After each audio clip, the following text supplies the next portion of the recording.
আসসালামু আলাইকুম। আমন্ত্রণ জানাচ্ছি জাগো ফুটবলে। আপনাদের সাথে আছি আমি মমতাজ শাহিন রুম্পা। শুরুতে জানিয়ে দিব আপডেটগুলো।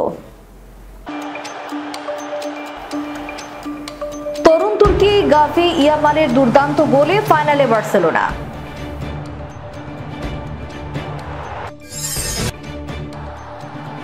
হঠাৎ চমক দেখালো টটেনহ্যাম, বিপদে ফর্মে থাকা লিভারপুল। 2 মাস পর বছরের প্রথম ম্যাচ খেলতে ইন্টার মিয়ামিতে যোগ দিলেন মেসি। মেসিকে বিরক্ত করে জরিমানা গুনলেন আর্জেন্টাইন টিকটকার। ভিনিসিয়াসকে শাস্তি দেওয়া ঠিক হয়নি দাবি করে যা বলছেন রিয়াল কোচ। শুনছিলেন শিরোনাম, এবারে থাকছে বিস্তারিত সংবাদ। তরুণ তুর্কি গাভি ইয়ামানের দুর্দান্ত গোলে ফাইনালে বার্সেলোনা। টানা তৃতীয়বারের মতো স্প্যানিশ সুপার কাপের ফাইনালে উঠল বার্সেলোনা। অ্যাথলেটিক বিলবাওয়ের বিপক্ষে প্রথম মেসি ফাইনালে 2-0 গোলে জিতেছে হ্যান্সি ফ্লিকের দল।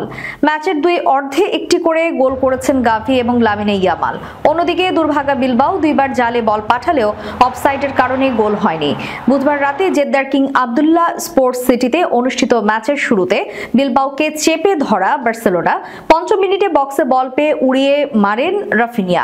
17তম মিনিটে আলেহান্দ্রো ব্যাকে 6 গজ বক্সের বাইরে থেকে বল জালে পাঠান গাভি। হাঁটুর গুরুতর চোট থেকে সেরে উঠে মাঠে ফেরার পর চলতি মৌসুমে বার্সেলোনার হয়ে 20 বছর বয়সী স্প্যানিশ মিডফিল্ডারের এটি প্রথম গোল। বিরতির পর 52তম মিনিটে গাভির পাস দারুণভাবে নিয়ন্ত্রণে নিয়ে বক্সে ঢুকে গোলরক্ষককে পরাস্ত করেন ইয়ামাল। 17 বছর বয়সী স্প্যানিশ উইঙ্গার চলতি মৌসুমে ক্লাবের গোল করলেন 7টি, অ্যাসিস্ট আছে 12টি। 82 এবং 86 মিনিটে পরপর দুইবার বার্সেলোনার জালে বল পাঠিয়ে অফসাইডের কারণে গোল পায়নি বিলবাও। এই নিয়ে নতুন বছরে প্রথম 2 ম্যাচেই জিতল বার্সেলোনা। আগামী বৃহস্পতিবার রাতে দ্বিতীয় সেমিফাইনালে মুখোমুখি হবে রিয়াল মাদ্রিদ এবং মায়োর্কা। সেই ম্যাচেই নির্ধারিত হবে আগামী রবিবারের ফাইনালের রেকর্ড 14 বারের চ্যাম্পিয়ন বার্সেলোনার প্রতিপক্ষ কারা হতে যাচ্ছে। দর্শকরা অপেক্ষা করছেন আরেকটি রিয়াল বার্সা এল ক্লাসিকো দেখার। গত আসরে ফাইনালে ভিনিসিয়াস জুনিয়রের হ্যাটট্রিকে বার্সেলোনাকে 4-1 গোলে হারিয়ে শিরোপা জিতেছিল রিয়াল। হঠাৎ চমক দেখালো টটেনহ্যাম, বিপদে ফর্মে থাকা লিভারপুল। ইউরোপিয়ান ক্লাব ফুটবলের চলতি মৌসুমে সবচেয়ে ধারাবাহিক লিভারপুল। ইংলিশ প্রিমিয়ার লিগ ও উয়েফা চ্যাম্পিয়ন্স লিগের পয়েন্ট তালিকার শীর্ষে আছে অলরেডরা। ঝড়ের বেগে ছুটতে থাকা লিভারপুলকে অবশেষে থামতে হলো। সব প্রতিযোগিতা মিলিয়ে 26 ম্যাচ পর দলটি পেল পরাজয়ের স্বাদ। বুধবার রাতে ইংলিশ লিগ কাপের সেমিফাইনালে প্রথম লেগে লিভারপুলকে 1-0 গোলে হারিয়েছে টটেনহ্যাম হটস্পার। এই জয়ে ফাইনালের পথে এগিয়ে গেল উত্তর লন্ডনের ক্লাব। অবশ্য হারলেও ফাইনালের আশা শেষ হয়ে যায়নি লিভারপুলের। আগামী 6 ফেব্রুয়ারি সেমিফাইনালের দ্বিতীয় লেগে ঘুরে দাঁড়ানোর সুযোগ আছে তাদের। টটেনহ্যাম হটস্পার স্টেডিয়ামে মহারণ অমীমাংসিত থেকে যাওয়ার আশঙ্কা জাগিয়েছিল, কিন্তু শেষ দিকে ব্যবধান গড়ে দিয়েছেন লুকাস বার্গভাল। করেন জয়সূচক গোল। গোলের সহায়তা করেন ডমিনিক সোলাঙ্কে। শেষ দিকে গোল হজম করাই খুব স্বাভাবিকভাবেই তা ফিরিয়ে দিতে পারেনি লিভারপুল। এক গোলের এই ঘাটতি পোষানোর সুযোগ অবশ্য আছে আর্নে স্লটের দলের, কেননা ফিরতি লেগটা তারা খেলবে ঘরের মাঠ আনফিল্ড স্টেডিয়ামে। প্রথম লেগে হারের পর লিভারপুলের ডাচ কোচ টটেনহ্যামকে যেন সেই বার্তাটাই দিয়ে রাখলেন। স্লট বলেছেন, এ ধরনের প্রতিযোগিতায় প্রথম লেগের ফলই শেষ কথা নয়। লিভারপুল কোচ যোগ করেন, এই ম্যাচটা আমাদের ভালো কাটেনি। 2 অর্ধেই খারাপ খেলেছি, অনেক সুযোগ হাতছাড়া করেছি, শেষ দিকে গোল হজম করেছি। অন্তত ড্র করা উচিত ছিল আমাদের। যাই হোক, আমাদের দ্বিতীয় লেগের জন্য প্রস্তুত হতে হবে।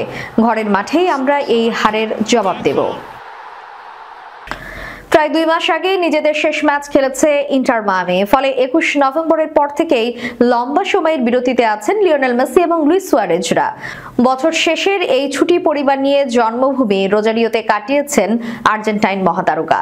এমনকি শৈশবের বন্ধুদের সঙ্গে থাকতে মেসি যুক্তরাষ্ট্রের প্রেসিডেন্সিয়াল মেডেল অফ অনার নিতেও যাননি। এবার বছরের প্রথম ম্যাচ খেলতে মায়ামির স্কোয়াডে যুক্ত হয়েছেন তিনি। নতুন কোচের অধীনে বছর শুরু করতে যাচ্ছে ফ্লোরিডার ক্লাবটি। নভেম্বরের শেষ দিকে ইন্টার মায়ামির কোচের দায়িত্ব নিয়েছেন মেসির সাবেক সতীর্থ এবং আলবিসেলেস্তের ডিফেন্ডার হাভিয়ার মাসচেরানো। ফলে দুজনের সম্পর্ক এখন গুরু শিষ্যের রূপ নিতে যাচ্ছে।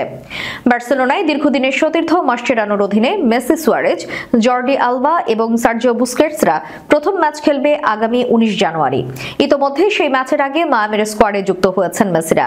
তারা বছর শুরু করবেন প্রাক মৌসুম সূচিতে থাকা প্রীতি ম্যাচ দিয়ে। ক্লাব আমেরিকার সঙ্গে মায়ামির ম্যাচটি হবে মাসচেরানোর প্রথম কোনো সিনিয়র দলকে কোচিং এর অভিজ্ঞতা। তার অধীনে এর আগে আর্জেন্টিনা অনূর্ধ্ব 23 দল সর্বশেষ প্যারিস অলিম্পিকে খেলেছিল। সেখানে মাসচেরানো মেসিকে খেলানোর ইচ্ছা প্রকাশ করলেও ওয়ার্কলোড ম্যানেজমেন্ট বিবেচনায় আর্জেন্টাইন অধিনায়ক নিজেকে সরিয়ে নেন। মেসিরা এখনই যোগ দিলেও মাসচেরানো মায়ামির কোচিং শুরু করবেন 13 জানুয়ারি। ফুটবলারদের ক্যাম্পে যোগ দেওয়ার বিষয়টি তাদের ছবি দিয়ে জানান দিয়েছে আমেরিকান মেজর লিগ সকারের ক্লাবটি। আসন্ন ম্যাচকে তারা সেলিব্রেশন ম্যাচ নাম দিয়েছে। মেক্সিকান ক্লাব চ্যাম্পিয়নশিপ এবং ওয়ার্ল্ড 11-এর 30তম বর্ষপূর্তি হিসেবে খেলবে মায়ামি এবং ক্লাব আমেরিকা। আর্জেন্টাইন টিকটক তারকা রামিরো বিলবাও, যিনি বিতর্কিত পোস্টের জন্য পরিচিত, সম্প্রতি তিনি আবারও বিতর্কিত কাণ্ড ঘটিয়ে খবরের শিরোনাম হয়েছেন। আর এবার সেখানে জড়িয়ে গেছে ফুটবল মহাতারকা লিওনেল মেসির নাম, যে ঘটনায় জড়িয়ে বিলবাওকে গুনতে হয়েছে আর্থিক জরিমানা। ঘটনাটি ঘটেছে আর্জেন্টিনার রোজারিওর উপকণ্ঠে অবস্থিত বিলাসবহুল আবাসিক এলাকা কেনটাকিতে, যেখানে ফুটবল তারকা লিওনেল মেসির পরিবার বাস করে। বিলবাও জানিয়েছে বড়দিনের রাতে পার্টি শেষে তার বাড়িতে পৌঁছে দেয় কয়েকজন। তাদের মধ্য থেকে আবার কয়েকজন সরাসরি ভোর 6টায় মেসির দরজায় কড়া নাড়ে। এলাকাটির নিয়ম অনুযায়ী যেসব অতিথি অনুমতি নিয়ে প্রবেশ করে তাদের যে কোনো ভুলের দায়ভার বাড়ির মালিকের উপর পড়ে। ফলে বিলবাওকে 4 লাখ পেসো বাংলাদেশি মুদ্রায় 46,000 টাকা জরিমানা করা হয়। বিলবাও বলেন, আমি খুব বোকামি করেছি, ওরা আমাকে নামিয়ে দিয়েই মেসিকে বিরক্ত করতে চলে যায়। বিলবাও আরো জানান, মেসি যখন রোজারিওতে থাকেন তখন ওই এলাকায় নিরাপত্তা বাড়িয়ে দেওয়া হয়। ডেলিভারি কর্মীদের ট্র্যাকার দেওয়া হয় যাতে তারা মেসির বাসায় না যেতে পারে, এমনকি ড্রোনও বন্ধ করে দেওয়া হয়। লা লিগার ম্যাচে গত শুক্রবার ভ্যালেন্সিয়া গোলকিপার স্তোল দিমিত্রিয়েভস্কির মাথায় আঘাত করায় ভিনিসিয়াস জুনিয়রকে 2 ম্যাচ নিষিদ্ধ করেছে রয়্যাল স্প্যানিশ ফুটবল ফেডারেশন। দলের অন্যতম সেরা তারকার এই সাজা মানতেই পারছে না Real Madrid coach Carlo Ancelotti. তিনি এটাকে সঠিক হয়নি বলেও মন্তব্য করেছেন। রিয়াল মাদ্রিদের 2-1 গোলের জয় পাওয়া ম্যাচটির 79তম মিনিটের ঘটনা। ভ্যালেন্সিয়া গোলরক্ষকের স্লেজিং সইতে না পেরে তার ঘাড়ে আঘাত করে লাল কার্ড দেখেন ভিনিসিয়াস জুনিয়র। রেফারি কার্ড দেখানোর সময় ভিনিফের তেড়ে যাচ্ছিলেন, তখন সতীর্থরা তাকে সেখান থেকে সরিয়ে নেন। এরপর গতকাল বুধবার আসে নিষেধাজ্ঞার সাজা, যা শুধু লা লিগার ম্যাচেই প্রযোজ্য হবে। মার্কোর বিপক্ষে বৃহস্পতিবার স্প্যানিশ সুপার কাপের দ্বিতীয় সেমিফাইনালে খেলতে পারবেন ভিনি। এই ম্যাচের আগে সংবাদ সম্মেলনে ভিনির সাজা নিয়ে রিয়াল কোচ বলেন, যখন লোকে বলে যে ভিনিসিয়াস উস্কানি দেয়, তখন ভিনিকে যে অপমান সহ্য করতে হয় তাতে খেলা থেকে তার মনোযোগ সরে যায়। মাঠে কি হয়েছে সেটা সবাই দেখেছে। ভিনিসিয়াসের জন্য এটা কঠিন। এই নিষেধাজ্ঞা সঠিক নয়। আমরা প্রতিটি ক্ষেত্রে ভিনিসিয়াসকে পেয়ে উচ্ছ্বাসিত। দর্শক, শেষ করার পূর্বে সংবাদ শিরোনামগুলো জানিয়ে দিব আরো একবার। তরুণ তুর্কি গাভি ইয়ামালের দুর্দান্ত গোলে ফাইনালে বার্সেলোনা।